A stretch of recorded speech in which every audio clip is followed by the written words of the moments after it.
ये है academy of social studies. मैं हूं आपका दोस्त पीसी यादव। मित्रों, आज हम आपको टॉपिक वाइज भारतीय संविधान एवं राज्य व्यवस्था के अंतर्गत क्वेश्चन प्रोवाइड करा रहा हूं। ये क्वेश्चन सभी प्रकार की परीक्षाओं के लिए समान रूप से उपयोगी हैं। आप ऐसे ही चाहे कुछ काम करते हुए या ईयरफोन लगा के घूमते हुए रिवीजन के तौर पर इसको पढ़ सकते हैं और ये आपकी परीक्षा में बहुत ही उपयोगी साबित होंगे। तो शुरुआत करते हैं। भारत में ईस्ट इंडिया कंपनी की स्थापना किस चार्टर एक्ट के तहत किया गया है? तो इसका उत्तर है 1600 ईस्वी के चार्टर एक्ट के तहत। 1600 ईस्वी के चार्टर एक्ट के तहत भारत में ईस्ट इंडिया कंपनी की स्थापना की गई है। महारानी एलिजाबेथ ने ईस्ट इंडिया कंपनी की स्थापना कर किसकी अध्यक्षता में पूर्वी देशों में व्यापार करने की आज्ञा प्रदान किया था? तो वो थे Lord mayor. East India company ने भारत में अपना कार्य कहाँ से प्रारंभ किया? तो वो स्थान था सूरत। सूरत से ईस्ट इंडिया कंपनी ने भारत में अपना कार्य प्रारंभ किया। सर्वप्रथम यहीं पर अंग्रेज़ों को अपनी कोठी स्थापित करने का आदेश दिया गया था। आंग्ल भारतीय विधि संहिताओं के निर्माण एवं विकास की नींव कहाँ से प्रारंभ होती है? वो होती है 1600 ईस्वी के चार्टर एक्ट से। इंग्लैंड स्थित कंपनी के बोर्ड ऑफ डायरेक्टर्स का विधि निर्माण का अधिकार किस राजलेख द्वारा गवर्नर तथा उसकी परिषद के सदस्यों में विहित किया गया? तो वो राजलेख था सन 1726 का राजलेख। इसके द्वारा इंग्लैंड स्थित कंपनी की बोर्ड ऑफ डायरेक्टर्स को विधि निर्माण का अधिकार दिया गया था। किस अधिनियम द्वारा कंपनी में गवर्नर जनरल का पद सृजित किया गया? ये बहुत ही महत्वपूर्ण प्रश्न है। ये कई बार परीक्षाओं में पूछा गया है। तो 1773 का जो रेगुलेटिंग एक्ट था उसके माध्यम से पहली बार कंपनी में गवर्नर जनरल का पद सृजित किया गया था। आपको बताना है कि प्रथम गवर्नर जनरल कौन था। 1773 के रेगुलेटिंग एक्ट के तहत पहला गवर्नर जनरल कौन था? अब देखते हैं अगला प्रश्न। गवर्नर जनरल वारेन हेस्टिंग्स के 4 सदस्यीय परिषद में पार्षद कौन कौन से थे? तो वो थे फिलिप फ्रांसिस, क्लेवरिंग, मॉनसन एवं बरवेल। यहाँ से बहुत ही महत्वपूर्ण प्रश्न पूछा जाता है। प्रश्न इस प्रकार से पूछा जाता है कि गवर्नर जनरल वारेन हेस्टिंग्स की 4 सदस्यीय परिषद में कौन सा सदस्य नहीं था? वहाँ 4 विकल्पों में किन्हीं 3 सदस्यों का नाम होगा, चौथे का नाम नहीं होगा। चौथे की जगह किसी अन्य सदस्य का नाम होगा, वहीं से आपको उत्तर देना है। तो इन चारों सदस्यों के नाम आपको याद होने चाहिए। तो कौन कौन थे? फिलिप फ्रांसिस, क्लेवरिंग, मॉनसन एवं बरवेल। गवर्नर जनरल तथा उसकी परिषद किसके प्रति उत्तरदायी थी? वो थी इंग्लैंड स्थित निदेशक बोर्ड यानी बोर्ड ऑफ डायरेक्टर्स के प्रति। जो गवर्नर जनरल था उसकी परिषद थी यहाँ पर भारत में, वह इंग्लैंड स्थित निदेशक बोर्ड के प्रति उत्तरदायी थी। ईस्ट इंडिया कंपनी की प्रबंधन शक्ति किसमें निहित थी? तो गवर्नर जनरल एवं उसकी परिषद में ईस्ट इंडिया कंपनी की प्रबंधन शक्ति निहित थी। कोलकाता में उच्चतम न्यायालय की स्थापना किस अधिनियम द्वारा किया गया? ये बहुत ही महत्वपूर्ण प्रश्न है। कोलकाता में उच्चतम न्यायालय की स्थापना 1773 के रेगुलेटिंग एक्ट के द्वारा किया गया।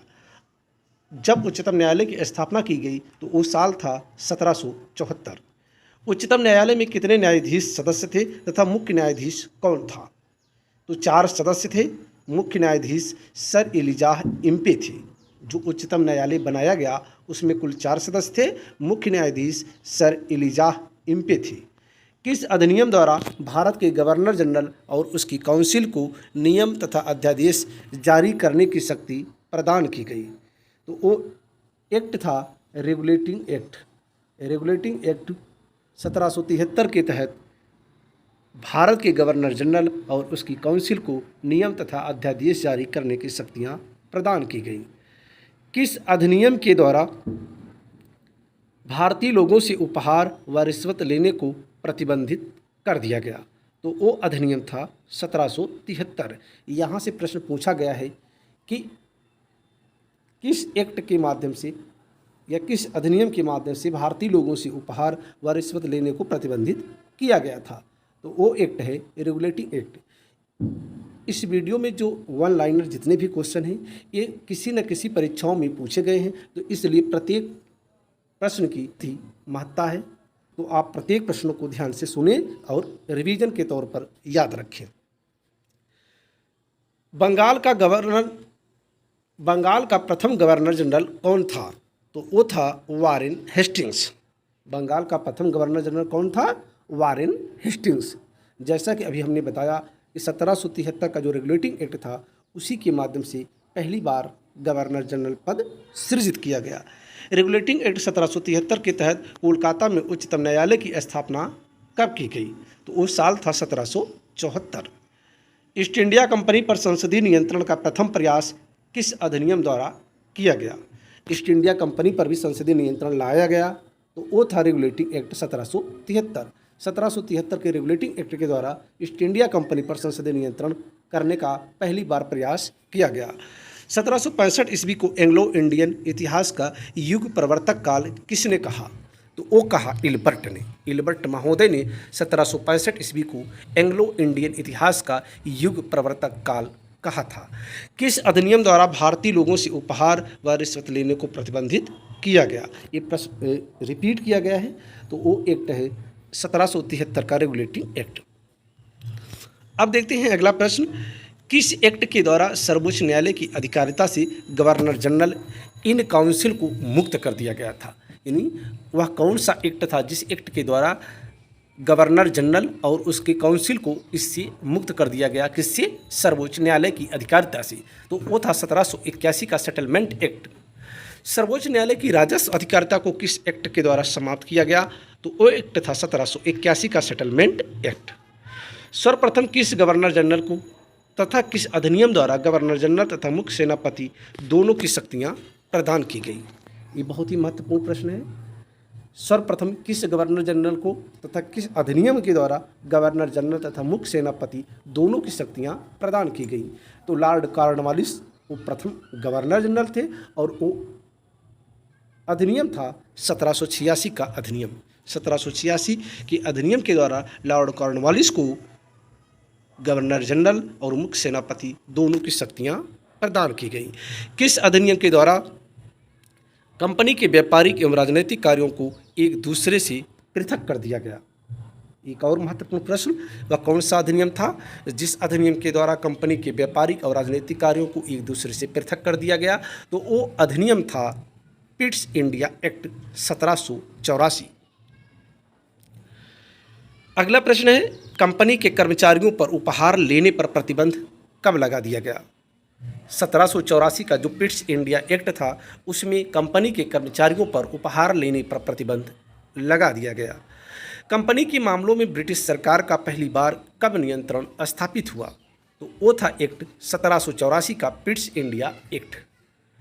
पिट्स इंडिया एक्ट के तहत निर्मित बोर्ड ऑफ कंट्रोल का अध्यक्ष कौन होता था? वो होता था ब्रिटिश मंत्रिमंडल का एक सदस्य। ब्रिटिश मंत्रिमंडल का जो एक सदस्य होता था, जो मंत्री होता था ब्रिटिश मंत्रिमंडल का, वह बोर्ड ऑफ कंट्रोल का अध्यक्ष होता था। किस एक्ट के द्वारा गवर्नर जनरल को अपनी परिषद के निर्णयों को अस्वीकृत करने की शक्ति पुनः दे दी गई और इसे आगे आने वाले गवर्नरों के लिए भी विस्तृत किया गया?